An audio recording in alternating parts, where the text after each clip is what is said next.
All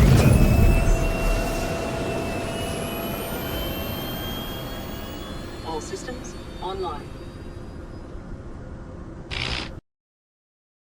Salut à tous, c'est Schneider, et on se retrouve pour un récap de la semaine sur Star Citizen. Le lore post de mardi était la seconde partie de l'histoire Brother in Arms, racontant la vie de deux frères cherchant à maintenir à flot leur entreprise de sécurité privée nommée Red Alert.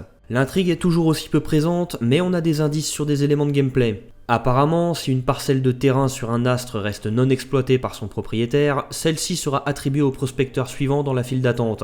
Et c'est ce qui est en train de se passer sur une des lunes d'Oberon 6, où la parcelle de terrain d'un prospecteur est inexploitable à cause de tourelles automatiques présentes dans des cavernes. On sait déjà que CIG travaille sur des prototypes de cavernes pour les planètes et les lunes, et si ça se concrétise, il n'est pas impossible que les parcelles de terrain qu'on pourra acheter nous donnent un droit de propriété sur les ressources en surface, mais aussi en sous-sol. Pour ce qui est de l'exploration de ces cavernes, les protagonistes du lore post les visitent carrément avec leur Avenger et leur Cutlass, donc c'est peut-être quelque chose qu'on pourra faire aussi un jour. Ensuite, leur seconde mission les a amenés à effectuer l'escorte d'un convoi de personnes et de marchandises vers le système Tyrol, et on a quelques informations sur les points de saut. Certains systèmes planétaires seront plus éclairés que d'autres, et ça se ressentira sur l'apparence des points de saut. L'étoile binaire du système GOS émet un panel de couleurs variées qui rend les points de saut du système plutôt colorés, ce qui les rend extrêmement visibles. En revanche, le système Mine n'a pas d'étoile et est composé de 4 lunes qui gravitent autour d'une géante gazeuse solitaire, ce qui rend le système extrêmement sombre. Dans ce système, les points de saut sont donc entourés de balises lumineuses et de satellites de sorte à ce qu'on puisse déterminer leur localisation ainsi que la direction précise à suivre pour les emprunter. Avant d'entrer dans le point de saut, les protagonistes ont demandé une autorisation au personnel présent dans la station avoisinante. La procédure n'est pas toujours obligatoire, mais les employeurs de certaines missions demanderont parfois un journal de bord attestant que les choses ont été faites dans les règles, et ça jouera probablement aussi sur notre réputation. Pour finir, on a quelques indices sur l'apparence des points de saut qui n'ont pour l'instant pas été montrés en jeu. Un point de saut est décrit comme ressemblant à un disque reflétant et tordant la lumière alentour. Et concernant l'entrée dans le point de saut, elle s'accompagne d'une sensation désagréable de chute et de distorsion du vaisseau et du corps humain. Mercredi, CIG a publié ses réponses aux questions des backers concernant le Argo SRV, et malheureusement, on n'apprend pas beaucoup plus de choses que durant le Reverse the Verse de la semaine dernière. Le Argo SRV pourra servir à déplacer des conteneurs et permettra de décharger des vaisseaux comme les hulls. Il pourra remorquer des vaisseaux durant un saut quantique, mais ne pourra pas les emmener à travers des points de saut. Les astéroïdes pourront être déplacés, mais seulement ceux qui peuvent être minés. Les personnages pourront sûrement aussi être déplacés. Ils n'ont pas encore défini tous les détails, mais il faudra sûrement que le joueur en question soit le plus immobile possible. Le remorquage sera basé sur la masse du vaisseau ou du véhicule remorqué et aussi un peu sur sa taille.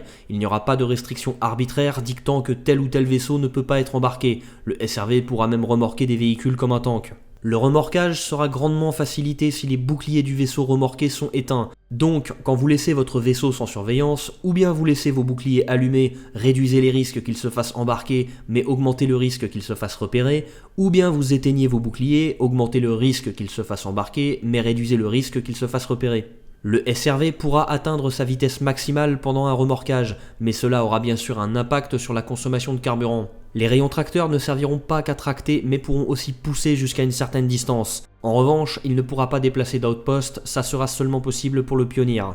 En théorie, un SRV pourra se faire tracter s'il tente de remorquer un vaisseau plus gros qui se déplace lentement, mais ça sera vraiment compliqué. Le remorquage en atmosphère sera plus difficile, mais à la base, une des idées derrière le remorquage était de pouvoir aider des vaisseaux surchargés à sortir d'une atmosphère. Le SRV n'aura pas d'armes et ne pourra pas étendre ses boucliers sur le vaisseau remorqué. Il pourra seulement compter sur ses boucliers, son blindage et son escorte. Donc ça sera au pilote de planifier sa route avant de se diriger dans une zone potentiellement hostile. Enfin, l'antenne sur son toit n'apporte aucune amélioration, elle est purement esthétique. Jeudi, l'émission Around the Verse est revenue sur les derniers progrès de la mise à jour 3.5. Le début de l'épisode a présenté les améliorations récentes sur le spatioport d'ArcCorp. Ils ont repris tout ce qui composait le spatioport de leur ville, donc on y retrouvera des portiques de sécurité, des grands salons avec vue sur l'extérieur, des boutiques et des terminaux pour récupérer nos vaisseaux. En revanche, le spatioport sera un peu plus éloigné de la zone 18 que le spatioport de leur ville avec le centre-ville, et il y aura des plateformes d'atterrissage en plus des hangars qui seront dédiés au trafic des vaisseaux contrôlés par des PNJ. Le système de transport en commun sur ArcCorp sera bien un métro aérien. On ne sait pas s'il y en aura entre les différentes zones d'ArcCorp, mais il y en aura bien un entre le spatioport de la zone 18 et la zone elle-même. Ils savent que voler entre les buildings nous fait rêver, mais comme ça sera pas possible de le faire à très basse altitude librement, on pourra au moins suivre un circuit prédéfini dans un métro aérien. Ensuite, Kirk Tom nous a parlé rapidement de 2 nouvelles améliorations sur les vaisseaux. D'abord, sur les tourelles, on va avoir la possibilité de modifier sa sensibilité à la volée grâce à un raccourci clavier sans passer par les options. Donc, dans le feu de l'action, on pourra choisir une sensibilité extrêmement haute pour toucher des cibles très proches et rapides ou une sensibilité extrêmement basse pour toucher des cibles plus lentes ou beaucoup plus lointaines. Et sur les armes montées en gimbal, on va avoir un nouveau mode de tir assisté entre guillemets. Il permettra aux armes sur des gimbals de viser lentement mais automatiquement le vaisseau ciblé, tant que celui-ci restera dans le cercle au centre de l'affichage tête haute. Et pour finir, on a enfin pu voir l'avancement du Reliant et de ses variantes. Le Reliant Mako, la variante consacrée au futur métier de caméraman, n'aura pas de quoi stocker des caisses de marchandises et aura à la place 2 lits, une douche et une station pour consulter les images capturées via ses caméras. Le Reliant Tana, la variante militaire, pourra stocker une seule caisse de marchandises et aura également 2 lits, une douche et des armoires pour stocker 3 fusils et 2 combinaisons. Et le Reliant Sen, la variante scientifique, aura une station d'analyse avec un ordinateur, un microscope, une caisse étanche pour y stocker des échantillons, et le tout servira pour des mécaniques de jeu qui ne sont pas encore développées. Pour finir, on a pu voir quelques images des modules extérieurs de chaque variante qui seront montés au bout des ailes du Reliant. Donc une tourelle à double canon pour la variante Tana, un scanner pour la variante Sen et une caméra pour la variante Mako. Vendredi, l'émission Reverse the Verse recevait David Colson, le responsable du nouveau modèle de vol, pour répondre aux questions des backers. Dans les vaisseaux à équipage, on ne devrait pas subir de force G lorsqu'on circulera dans le vaisseau. Notre personnage tombera si le vaisseau subit un freinage trop violent, mais on ne sera pas constamment en train de tituber et subir des voiles noires. C'est pas très réaliste, ils le savent, mais ils estiment que c'est un bon compromis. Les vaisseaux plus petits pourront plus facilement tourner autour de leur cible et sortir de leur ligne de mire. Les vaisseaux plus gros ne pourront donc pas tourner autour de leur cible, mais compenseront en puissance de feu grâce à leur tourelle. Le comportement des vaisseaux dans une atmosphère variera en fonction de votre altitude. En très haute atmosphère, la densité de l'air sera moins élevée qu'au ras du sol, donc un virage serré à cette altitude vous écrasera moins qu'à quelques centaines de mètres du sol. Durant l'émission, David Colson a lâché une bombe en disant que le Reclaimer ne pourrait pas sortir d'une atmosphère. Il a heureusement corrigé le tir sur Spectrum quelques heures plus tard. Les notions de boost et d'afterburner ont été fusionnées. Désormais, on aura un raccourci clavier pour allouer plus de puissance aux propulseurs principaux, ce qui nous donnera une accélération temporaire. Les modes de vol dits de précision, de combat et de croisière ont été complètement abandonnés et sont désormais remplacés par la possibilité de limiter notre vitesse maximale, sûrement via la molette de la souris.